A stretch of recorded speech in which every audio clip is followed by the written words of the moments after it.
Hey guys, you're welcome back to my channel today. Thank you so much for stopping by. In this video, we'll be cutting and sewing this BUBU crop top with an elastic waistband that you can see on your screen. If you're interested, keep on watching and let's get started. So I've already gone ahead to fold my fabric off camera. I'll use this paper to explain to you guys how I folded my fabric. So I didn't fold it on camera because this fabric is quite slippery, so I decided to do it on camera and then show you guys how I folded my fabric. So I'll be illustrating using this piece of paper. I folded this fabric the way we normally fold fabric for a BUBU dress.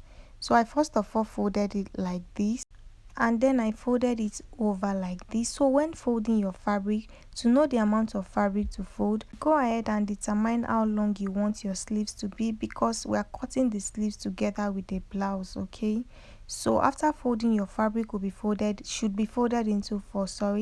The length of my blouse is going to be 20 inches. The original length of my blouse is 18 inches. I'll be hemming 2 inches on the base, while the wideness of my fabric is 25 inches. Okay, I'll be using 1 inch to hem my sleeves area. That is how long I want my sleeves to be. So I'll go ahead and take my neckline measurement for the width. Since the blouse does not have a zipper, I'm going in by 3.5 inches. And for the depth, you are going to determine how deep you want your neckline to be.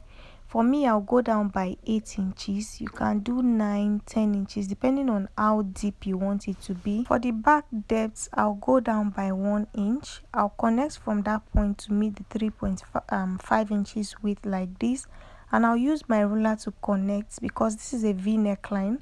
So I'm connecting in form of a V shape to meet the 8 inches, as you can see me doing. After doing that, guys, I'm going to go ahead and trim off the neckline. Since my fabric is folded into four, that means the front and the back is folded on each other. So what I'll do is to cut out just the back neckline first, as you can see me doing, and then I'm going to remove my pins and I'll open my fabric up, okay, because I want to trim off the front neckline. So guys, you can decide to fold your fabric in the normal way, like you fold your fabric into four on each other and determine how wide you want it to be. But the reason why I folded my fabric like this is because I don't want to stitch the shoulder area. So as you can see me doing, I am aligning where the neck would stop. Okay, I'm going to pin it in place to hold it down. So I have the back, you can see the back neckline. So what I'll do now is to trim the front neckline. So I'm going to trim off this V shape that I've already used my chalk to mark. Okay, so once I trim it off, this is what I have, guys.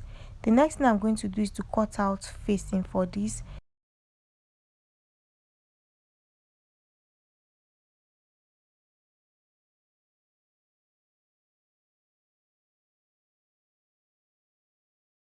So guys, after cutting the neckline, I'm going to bring this fresh fabric and I'm going to place my neckline. So take note that I'm placing the folded part of the neckline on the folded part of my fabric. Okay, I'm going to arrange it in place and I'll pin it down.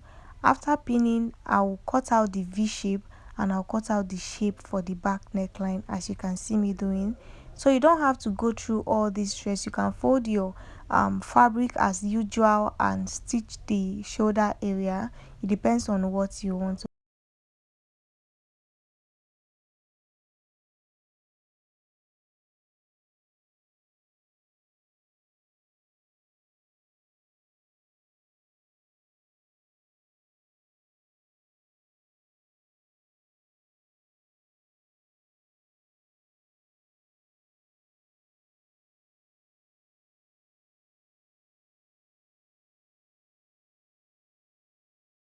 So guys, after cutting out the facing, this is what I have. I'm just going to cut out this excess and I'll still trim the facing because it's too big.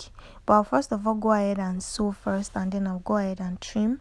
So I'm going to open up my blouse like this. You can see the neckline. I'm going to place the facing on it, right side facing right side, and I'm going to go ahead and pin all the way around. After pinning, I'll go ahead and sew. After sewing, I'll notch all the way around, and then I'm going to use my hemming gum to hold it down. Okay, you can go ahead and top stitch if that's what you want. Okay, so just go ahead and sew, top stitch it, or use your hemming gum to just hold it down to give it a neat finishing. I've gone ahead to do that. As you can see, I've reduced the facing. I used my hemming gum to hold it down. The next thing I'm going to do is to place my fabric right side facing right side. As you can see, I'm going to arrange the side. After doing that, I'm going to determine where I want my armhole to start from. So this is a free blouse. I'm just going to go down by 8 inches. Okay, that's how open I want the armhole area to be. So go ahead and determine yours. Okay, I'll indicate the 8 inches with a dot, and I'll go ahead and notch the 8 inches point. As you can see, I'm notching it by 1 inch because 1 inch is my stitching allowance for the sleeves. So because I'm not going to hem this, I want to use my hemming gum to hold it down. What I'll do is to open up the blouse. Okay, and I'm going to use my hemming gum to just give it a neat finishing. So you can see the 2 notches that I have there.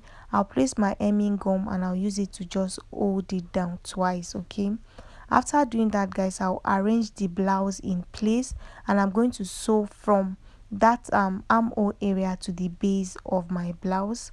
So I've gone ahead to do that, guys, and this is what I have. So guys, the next thing I'm going to do is to create channel for my elastic band on the waist area to pass through.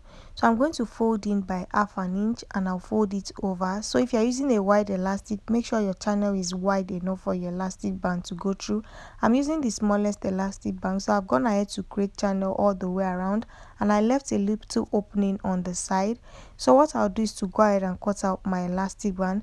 So your elastic band should be your round waist measurements. Okay, in order for the waist area of your blouse to sit perfectly on you, you can go ahead and reduce it by 2 inches. Okay, so I'll use my safety pin to pass the elastic band through the casing, as you can see me doing.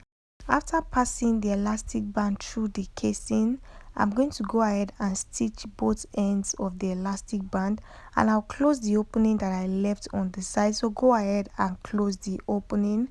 After doing that, guys, that is all for this tutorial. Just go ahead and give your blouse a good press and you're good to go.